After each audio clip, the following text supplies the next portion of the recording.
नमस्कार, TV news में आपका स्वागत है। टीवी न्यूज में हम बात करेंगे तमाम खास खबरों की, तो चलिए शुरुआत करते हैं। यूपी में बिजली संकट के मुद्दे पर सरकार की आलोचना करते हुए आम आदमी पार्टी के सांसद संजय सिंह ने इसे एक जानबूझकर पैदा की गई समस्या बताया है। संजय सिंह ने कहा कि बिजली का संकट इसलिए खड़ा किया जाता है कि सरकार को बिजली एक्सचेंज से बिजली खरीदने की जरूरत आए। ऐसा होगा तो सरकार को अडानी को 22 रुपए दर से बिजली खरीदकर उसके पैसे देने की सहूलियत हो जाएगी। और क्या कुछ बोले, आइए सुनते हैं। सरकारें 15,600 करोड़ रुपए का बकाया है राज्य सरकारों के ऊपर कोयले का, यानी कि कोल इंडिया से कोल खरीद लिया गया और राज्य सरकारों ने उनका भुगतान नहीं किया। कितने का? 15,600 करोड़ रुपए। और यह संकट पैदा क्यों किया जाता है, इसके पीछे की राजनीति को आपको समझना बहुत जरूरी है। इसके पीछे के भ्रष्टाचार को आपको समझना बहुत जरूरी है। यह संकट पैदा किया जाता है, यह प्रायोजित संकट पैदा किया जाता है प्राइवेट बिजली की कंपनियों को फायदा पहुंचाने के लिए। अब यह फायदा कैसे होता है? अब 4,000 यूनिट, 4,000 मेगावाट की शॉर्टेज है उत्तर प्रदेश में। अब ये 4,000 मेगावाट की जो खरीद होगी प्राइवेट कंपनियों से एक्सचेंज में, वो होगी 17 रुपए यूनिट, 20 रुपए यूनिट, 22 रुपए यूनिट, 25 रुपए यूनिट, अनाप शनाप तरीके से, क्योंकि कोयले का संकट पैदा कर दिया गया। बिजली की जरूरत बढ़ गई है, बिजली की जरूरत पूरी हो नहीं रही है, तो साहब हमें तो प्राइवेट से खरीदना पड़ेगा, अडानी से खरीदना पड़ेगा, उनकी पावर कंपनी से खरीदना पड़ेगा, और वो आपको इस संकट की घड़ी में पर यूनिट देंगे 17 रुपए, 20 रुपए, 22 रुपए। और उसकी वसूली किससे होगी? हमसे और आपसे वसूली होगी। यह है भ्रष्टाचार का पूरा खेल। और इसलिए मैं कहना चाहता हूं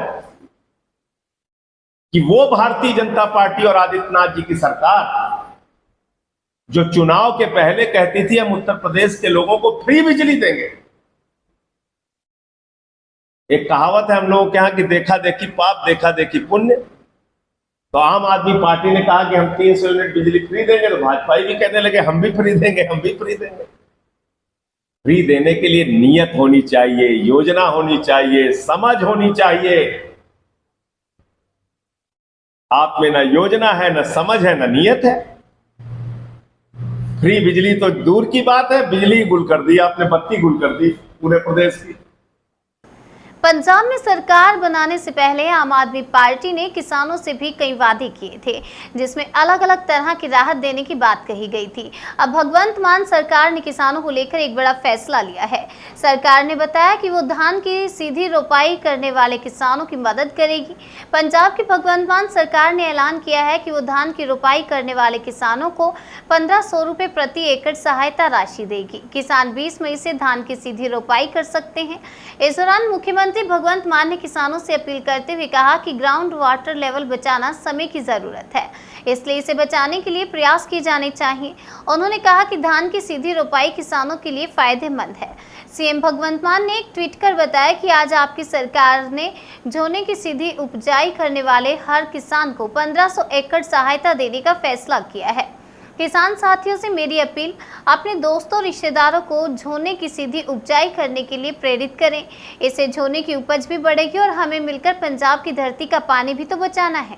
बता दें कि पंजाब में किसान गेहूं के मुआवजे और बिजली कटौती को लेकर लगातार प्रदर्शन कर रहे हैं। पंजाब में हो रही बिजली कटौती से लोग काफी परेशान हैं और सरकार के खिलाफ लगातार प्रदर्शन भी हो रहे हैं। हालांकि बिजली कटौती की समस्या कुछ और राज्यों में भी देखी जा रही है, लेकिन सबसे ज्यादा विरोध पंजाब के किसान कर रहे हैं, क्योंकि यहाँ भगवंत मान सरकार ने मुफ्त बिजली देने का वादा किया है, लेकिन घंटों तक बिजली कटौती होने से लोग काफी परेशान हैं। पंजाब के पटियाला में बीते दिन शुक्रवार को दो समूहों के बीच झड़प हो गई थी। इस झड़प में 4 लोग घायल होने की खबर आई है। इसके अलावा शांति व्यवस्था को लेकर स्थिति अनियंत्रित हो गई थी। हालांकि वहां स्थिति नियंत्रण में है और दोषियों के खिलाफ सख्त कार्यवाही भी की जा रही है। इन सबके बीच मुख्यमंत्री भगवंत मान ने बड़ी जानकारी दी है।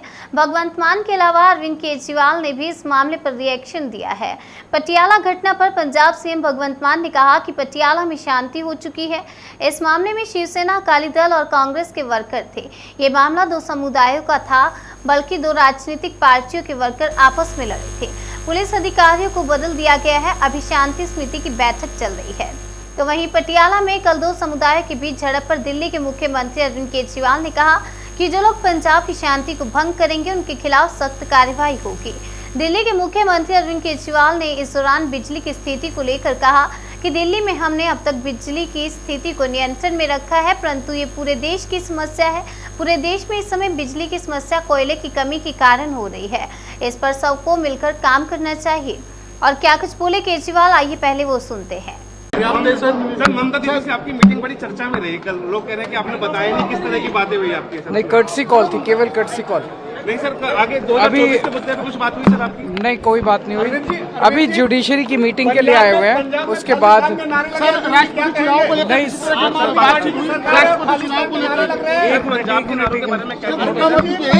पंजाब में जो लोग भी पंजाब की शांति को भंग करेंगे उन सब के खिलाफ सख्त एक्शन होगा। पंजाब की शांति को किसी को भी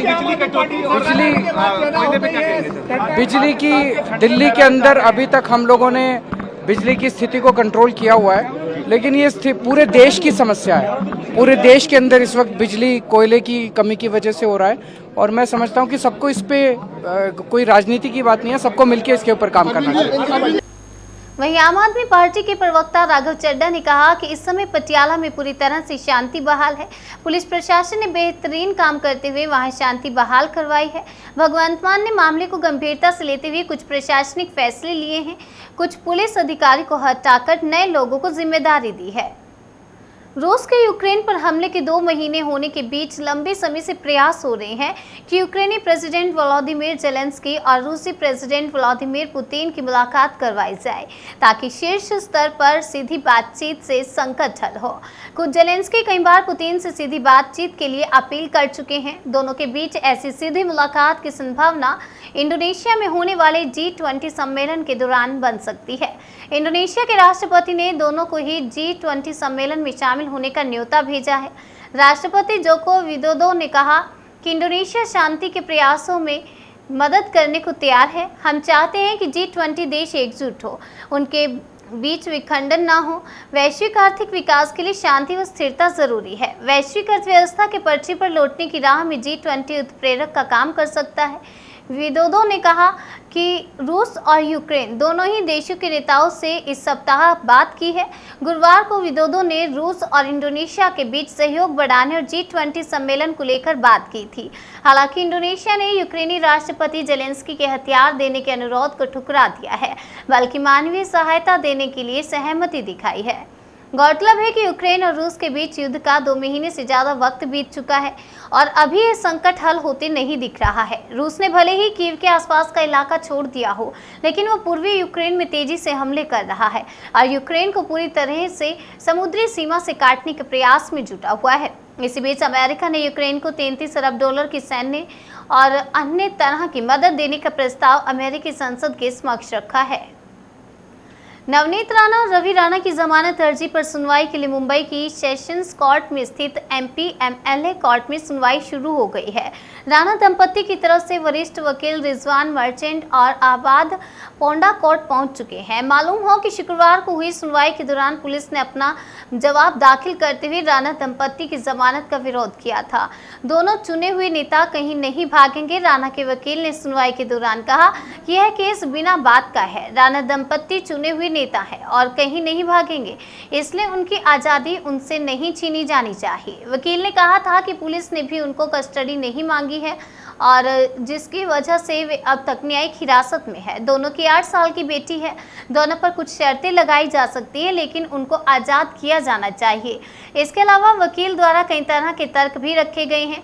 कहा गया है कि राणा दंपत्ति मातोश्री अकेले गए थे, उनके साथ कोई कार्यकर्ता भी नहीं था, हिंसा करने का कोई उद्देश्य नहीं था। इसके बावजूद भी प्रदर्शन को सरकार के खिलाफ बता दिया गया।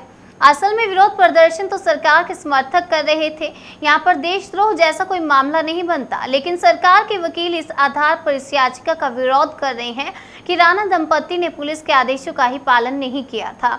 उन्हें पहले ही ये जानकारी दे दी गई थी कि उनके मातोश्री जाने से कानून व्यवस्था बिगड़ सकती है। अब अगर कोई नियमों को मानने वाला शख्स होता तो अपना फैसला बदल लेता, लेकिन इन लोगों ने संविधान में दिए गए अधिकारों का गलत इस्तेमाल किया, सीमाओं को लांघा गया। सरकार के वकील सिर्फ यहीं पर नहीं रुके। उनके मुताबिक देश में इस समय हिंदू कार्ड का काफी इस्तेमाल हो रहा है। आरोपियों को भी लगा कि हिंदू कार्ड का इस्तेमाल कर महाराष्ट्र सरकार को फंसाया जा सकता है, लेकिन सरकार किसी एक धर्म के लिए काम नहीं कर सकती है। आपको बता दें, अब इस मामले पर सोमवार को फैसला आने की उम्मीद है। डीपी न्यूज में आज के लिए फिलहाल इतना ही। तब तक के लिए बने रहिए हमारे साथ और देखते रहिए डीपी न्यूज।